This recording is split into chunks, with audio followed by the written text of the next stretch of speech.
যারা বলে কুমিল্লার জন্ম হওয়ার 92 বছর আগে নোয়াখালীর জন্ম, তাদেরকে বলতে চাই বাংলাদেশ জন্ম হওয়ার আগে কুমিল্লার জন্ম। আমি ডক্টর ইউনূস স্যারকে বিশেষভাবে অনুরোধ করে বলছি, ডক্টর ইউনূস স্যার আপনি থাকা অবস্থা যেভাবে হোক কুমিল্লাতে একটা পাগলা গাড়তের ব্যবস্থা করুন। কারণ কুমিল্লার মানুষ যেভাবে পাগল হচ্ছে, যেভাবে পাগল হয়ে যেতেছে, কুমিল্লার মানুষকে বাংলাদেশের কোথাও জায়গা দেওয়া যাবে না। কুমিল্লার মানুষ যেভাবে পাগল হচ্ছে, ফলে এই লোকটা কেন বলতেছে যে বাংলাদেশের জন্মের আগে নাকি কুমিল্লার জন্ম? তাহলে কুমিল্লার মানুষ এবার আপনারাই বলেন কতটুকু পাগল হয়েছে।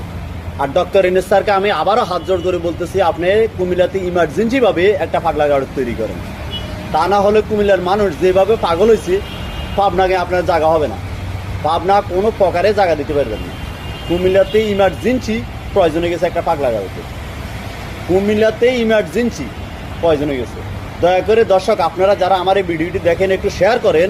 আপনাদের কাছে অনুরোধ করে বলছি একটু শেয়ার করুন আমার ভিডিওটি। শেয়ার করার একমাত্র উদ্দেশ্য, যেহেতু আমার এই ভিডিওটি ডক্টর ইউনূস স্যারে দেখে, ইউনূস স্যারে শুনে, ইউনূস স্যারে দেখলে আর ইউনূস স্যারে শুনলে হয়তো তার মন একটু হলেও কানবে একটা পাগলা গাড়ি দেওয়ার জন্য কুমিল্লাতে। কারণ কুমিল্লার মানুষ আর ভালো নেই, কুমিল্লার মানুষ আর ভালো নেই। কুমিল্লার মানুষ এলে পাতাড়ে পাগল হয়ে গেছে।